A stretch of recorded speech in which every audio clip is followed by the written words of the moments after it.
Hello అండి. Welcome to the arts of entertainment channel. ఇవాల్టి వీడియోలో house of the dragon season 2 explanation 2 గురించి చూద్దాం. Let's get into the video. Servant తన దగ్గర ఉన్న క్లాత్‌ని గమనించొచ్చు. ఆ క్లాత్ మీద ఉన్న బ్లడ్ జెహరీస్‌దే. సోల్జర్స్ ఇంకా కింగ్స్ ల్యాండింగ్‌లో ఎవరు చేశారో సెర్చింగ్ స్టార్ట్ చేశారు. ఏగాన్ కోపంతో కింగ్స్ ల్యాండింగ్ కొత్తగా కన్‌స్ట్రక్ట్ చేసుకున్న డిజైన్ని స్వార్డ్‌తో నాశనం చేస్తాడు. Traitors and villains, I declare a war కోపంతో గట్టిగా అరుస్తాడు. ఏమండ్ తన రూమ్కి వెళ్తాడు ఏమన్నా క్లూస్ దొరుకుతాయని. అక్కడ డోర్ ఓపెన్ అయి ఉంటుంది. అది ఏమండ్ గమనిస్తాడు. ఇంకా తనకి ఒక కాయిన్ కూడా దొరుకుతుంది. దీన్ని బట్టి అర్థం చేసుకున్నాడు చెప్పడానికి వచ్చింది నన్ను అని, జెహరీస్ని కాకుండా. ఓటో ఆలిసన్తో ఇలా అంటాడు, ఇన్సిడెంట్ వచ్చినందుకు మనం ఖచ్చితంగా షేక్ హ్యాండ్ కాకూడదు. ఇంకా ఈ పని ఎవరు చేశారో కానీ వాళ్ళు ఖచ్చితంగా శిక్ష అనుభవిస్తారు అని చెప్తాడు. ఆలిసన్ ఏడుస్తూ, ఒకవేళ వాళ్ళు బ్లేమ్ అవ్వకపోతే ఏంటి పరిస్థితి? గాడ్ ఖచ్చితంగా పనిష్ చేస్తాడు నేను చేసిన సిన్స్కి. ఫర్ వాట్ సిన్స్ ని ఓటో అడగ్గా ఆలిసెంట్ ఏం సమాధానం ఇవ్వదు. మేబీ ఇక్కడ సిన్స్ గురించి, ఆలిసెంట్ ఇంకా క్రిస్టియన్ కోల్ ఎఫ్ఐఆర్ గురించి అనుకుంటా. సెల్ మెంబర్స్ అందరూ అటెండ్ అవుతారు. ఏగోన్ అందరినీ క్వశ్చన్ చేస్తాడు. క్రిస్టియన్ కోల్ని నువ్వు ఆ టైంలో ఎక్కడ ఉన్నావు, ఆ టైంలో ఏం చేస్తున్నావు అని అడిగితే వీడేం చెప్తాడు, మీ అమ్మతో వేరే పనిలో బిజీగా ఉందని చెప్తాడా ఏంటి? వీడే యాక్చువల్గా కరెక్ట్గా ఆ టైంలో అక్కడ ఉండుంటే ఈ పరిస్థితి ఇంత దూరం వచ్చేదే కాదు. ఇంకేం చెప్తాడు, బెడ్ మీద పడుకున్నా అని చెప్తాడు. ఇక్కడ ఇంత దారుణం జరుగుతుంటే నువ్వు పడుకుంటావా, ఎలా పడుకుంటావా అని ఫ్రస్ట్రేట్ అవుతాడు.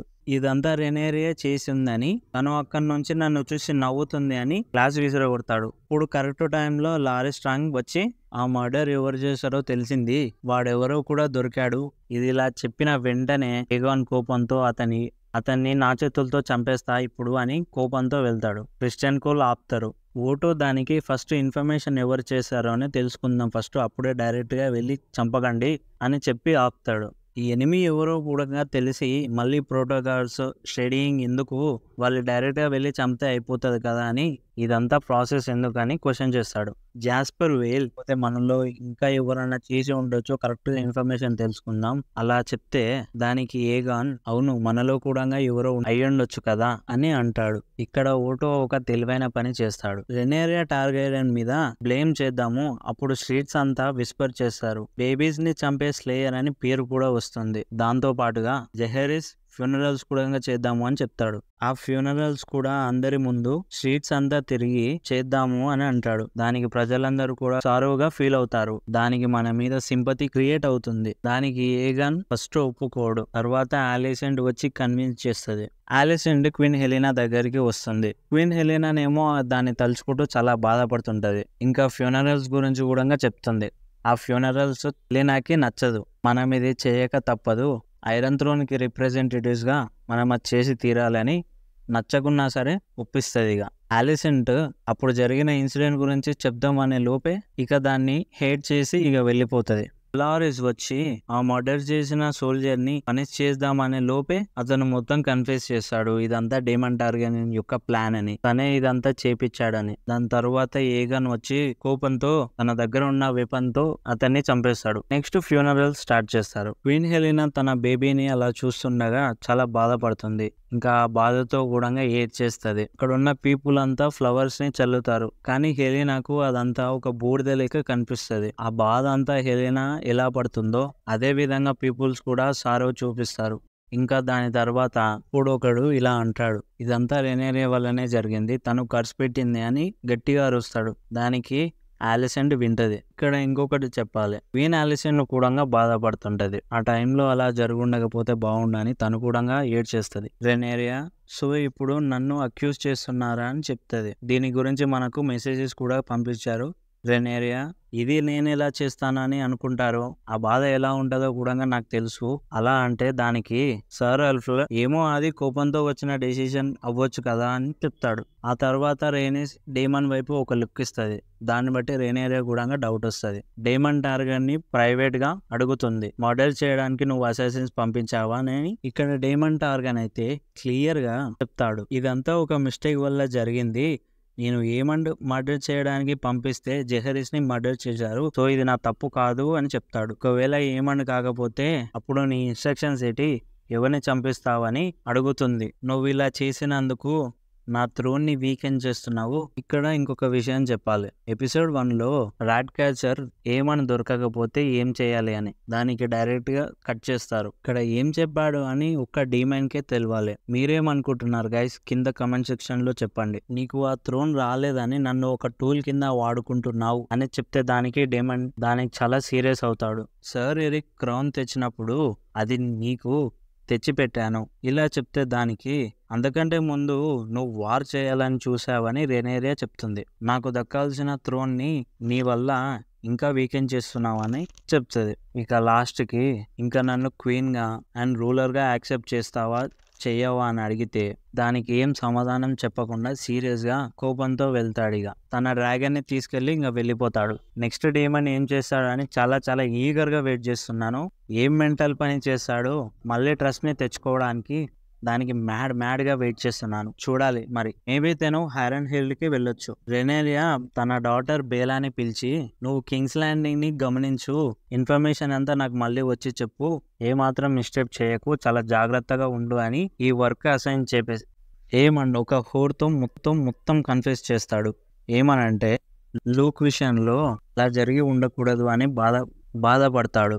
ఆ టైంలో టెంపర్ కోల్పోయాను, సిచ్యువేషన్లో అలా జరిగిపోయింది అంతే అని అంటాడు. ఇంకొక వైపు నుంచి నన్ను చంపడానికి వస్తున్నానని చాలా ప్రౌడ్గా ఫీల్ అవుతాడు. వీడు అటు ఆలోచిస్తాడు ఇటు ఆలోచిస్తాడు, రెండు రకాలుగా. నెక్స్ట్ ఏగాన్ రాట్ క్యాచర్స్ అందరినీ చంపిస్తాడు. ఆ విషయం తెలుసుకున్న ఓటో కోపంతో వచ్చి అసలు నువ్వు ఏం చేస్తున్నావు, వాళ్ళ ఫ్యామిలీస్ వచ్చి ఇప్పుడు రెడ్ కిప్ గేట్స్ దగ్గరికి వచ్చి మన మీద అంతా కర్స్ చేస్తున్నారని చెప్తాడు. జెహరీస్ గురించి మొత్తం సాక్రిఫైస్ చేస్తే నువ్వు దాన్ని మొత్తం చెడగొట్టావు, నువ్వు కనీసం ఆలోచించవా ఏం చేస్తున్నావని అని అడిగితే తిరిగి మళ్ళీ ఏగాన్ నువ్వేం చేసావు, అట్లీస్ట్ నేను ఏదన్నా చేశాను, నువ్వైతే ఏం చేయలేదు అని చెప్తాడు. I wish to spill blood not ink ఇలా చెప్తే దానికి క్రిస్టియన్ కోల్ కూడా అంగీకరించాడు, ఇంకా స్టెప్ ఫర్దర్ ముందుకు తీసుకువెళ్ళాడు అని చెప్తాడు. అప్పుడు క్రిస్టియన్ కోల్ తన ప్లాన్ చెప్తాడు. దానికి ఓటో ఇచ్చే రియాక్షన్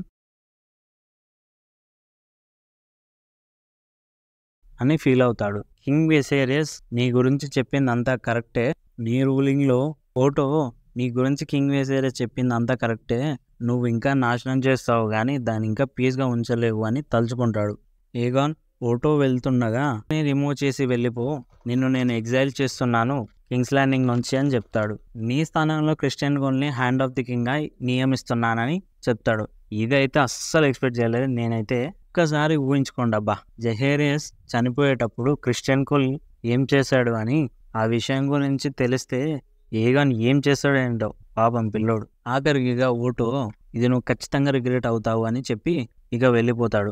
నెక్స్ట్ రెనేరియా మిసేరియాని పిలుస్తుంది. తను ఎవరని యాక్చువల్గా ఫస్ట్గా గుర్తుపట్టదు, కొద్దిగా టైం తీసుకొని గుర్తుపడుతుంది టార్గెరియన్ యొక్క ఎక్స్ లవర్ అని. ఇక్కడ మిసేరియస్ అయితే చాలా ధైర్యంగా తను ఏం చేశానో, ఎంత హార్డ్ వర్క్ చేశానో కింగ్స్ ల్యాండ్లో ఉండగా నా పని నేను చేశాను అని ధైర్యంగా రెనేరియాతో మాట్లాడుతుంది. ఇక్కడ రెనేరియా ఒక ఉమెన్గా అర్థం చేసుకుంటుంది. మిసేరియా ఇంకా తను ఇన్నోసెంట్ అని అర్థమయ్యి ఇక వెళ్ళిపో అని ఒక సోల్జర్ని పంపిస్తుంది. వెళ్తూ ఉండగా మిసేరియా సర్ ఎరిక్ని గుర్తుపడుతుంది. సర్ ఎరిక్ ఎంటర్ అవుతాడు. అక్కడ ఒక గార్డియన్ని ఈ ఈవినింగ్ నేను ఉంటాను, నువ్వు వెళ్ళి రెస్ట్ తీసుకోపు అని చెప్తే ఆ గార్డియన్ వెళ్ళిపోతాడు. తను చంపుదామని లోపలికి వెళ్తాడు. అదే టైంలో తన ట్విన్ బ్రదర్ కూడా వస్తాడు. ఇద్దరు ఫైట్ చేసుకుంటారు. లాస్ట్కి వాళ్ళిద్దరూ చనిపోతారు. ఇదైతే సాడ్ ఎండింగ్, చాలా ఎమోషనల్గా అనిపించింది నాకైతే. ఓటో వెళ్లే ముందు ఆలిసన్తో ఇక నేను ఓల్డ్ టౌన్కి వెళ్ళిపోతాను, నువ్వే ఇంకా అంతా చూసుకోవాలి, జాగ్రత్త అని చెప్తాడు. ఇక్కడ ఇంకొక విషయం కూడా తెలుస్తుంది. ఆలిసన్కి థర్డ్ సన్ కూడా ఉన్నాడు. అతని పేరు డేనార్. ఇతను మేబీ సీజన్ 3లో రావచ్చు, ఎందుకంటే సీజన్ 2 కాస్టింగ్లో ఇతనైతే ఇంకా లేడు. ఇంకా ఆలిసన్ ఇంకా చేసేది ఏముంది అని ఇక క్రిస్టియన్ కోల్తో ఇక వాళ్ళ పని ఇక వాళ్ళు కానిస్తుంటారు ఒక కొత్త వేలో.